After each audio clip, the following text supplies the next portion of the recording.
Singkat cerita, scene berpindah ke di mana Kikan sedang makan di sebuah kafe.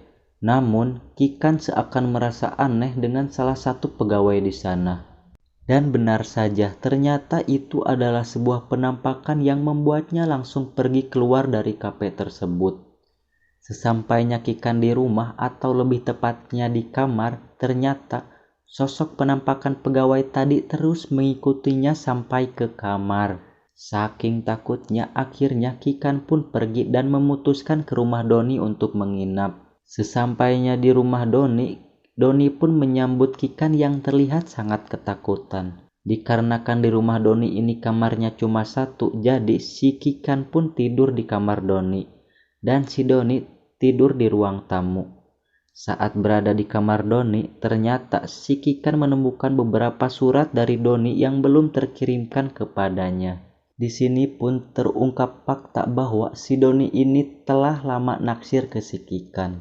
Scene pun berpindah ke besoknya di mana Doni ternyata rela bergadang karena khawatir dengan keadaan pujaan hatinya tersebut.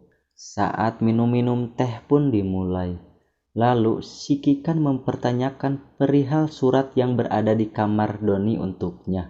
Doni pun menjelaskan dengan terbata-bata. Karena ya bisa dibilang si Doni ini tipikal cowok yang sedikit kikuk teman-teman, atau banyak malunya. Karena suasananya sedikit tidak tepat, mereka pun memutuskan untuk dinner nanti malam. Malam hari pun tiba di mana mereka berdua sedang bersiap untuk acara makan malam tersebut. Akan tetapi Kikan sangat terkejut saat dirinya berkaca di cermin tak melihat apapun di sana, yang menandakan bahwa kematiannya sudah sangatlah dekat. Lalu tiba-tiba lampu di rumahnya padam dan terlihat banyak bayangan hitam yang berkelibatan. Kikan pun sontak lari pergi keluar dari rumahnya tersebut. Setelah berada di luar, ia tampak terus saja histeris saking takutnya. Kemudian untung saja ia bertemu dengan Doni yang mencoba untuk menenangkannya. Sesudah itu, scene pun berpindah ke rumah Kikan, di mana sekarang Kikan terlihat sudah sangat tenang. Lantas si Kikan pun menyuruh Doni agar pergi meninggalkannya sendirian.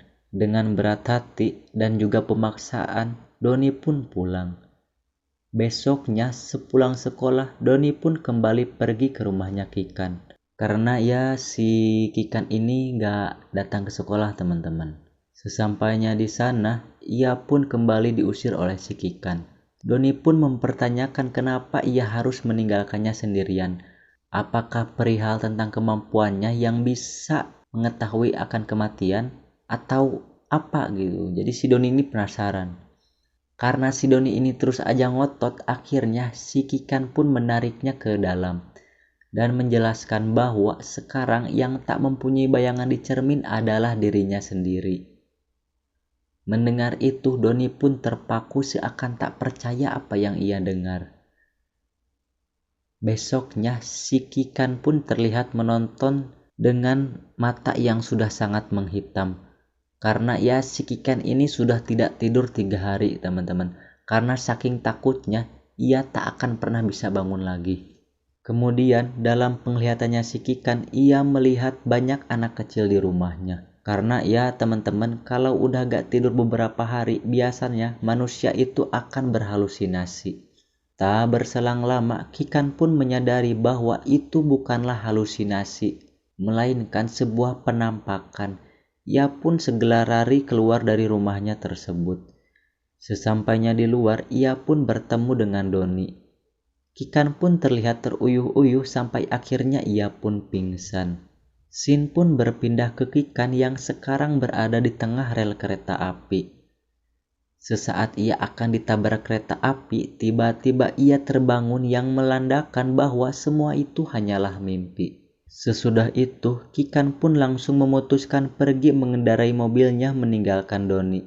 Karena ya si Kikan ini berencana mencari cara menghindari kematian tersebut tanpa membahayakan si Doni, teman-teman. Kemudian ia pun membeli berbagai majalah misteri, namun saat ia akan pulang Kikan pun mengalami kecelakaan. Akan tetapi ia tertawa terbahak-bahak karena menurutnya ia berhasil selamat dari kematian. Lalu scene berpindah ke di mana Kikan mengunjungi paranormal. Ia pun menceritakan tentang kemampuannya dan juga ia tak bisa melihat bayangannya sendiri. Setelah itu, si peramal malah memberikan beberapa kata motivasi bahwa cinta sejati akan selalu memberi daya hidup. Jadi di film ini mah si peramal itu malah sedikit bucin teman-teman. Dan enggak tuh. Sesampainya di rumah, Kikan pun kaget karena ada bendera kuning dan juga terlihat banyak orang di sana. Dan di sini terungkap fakta bahwa yang meninggal itu dirinya sendiri. Jadi gini teman-teman. Sebenarnya si Kikan itu pada saat kecelakaan itu meninggal dunia dan gak selamat gitu teman-teman. Jadi sekarang si Kikan ini hanyalah sebatas arwah yang sedikit penasaran. Lanjut. Ia pun berlari keluar rumah lalu bertemu paranormal yang tadi malam. Paranormal pun menjelaskan jika ia ingin pergi dengan tenang, ia harus selesaikan apa yang ia harus selesaikan. Film pun diakhiri dengan dimana si Kikan mengungkapkan perasaannya ke si Doni di sebuah danau, tempat mereka pernah bersama. Lah kok Min bisa kelihatan ya, mungkin karena kunang-kunang atau karena kekuatan cinta yang sangat mendalam, Edan. Jadi kesimpulan pelajaran yang bisa kita ambil adalah kita teh jangan terlalu jahil jadi orang teman-teman, karena ntar bisa jatuh dari meja.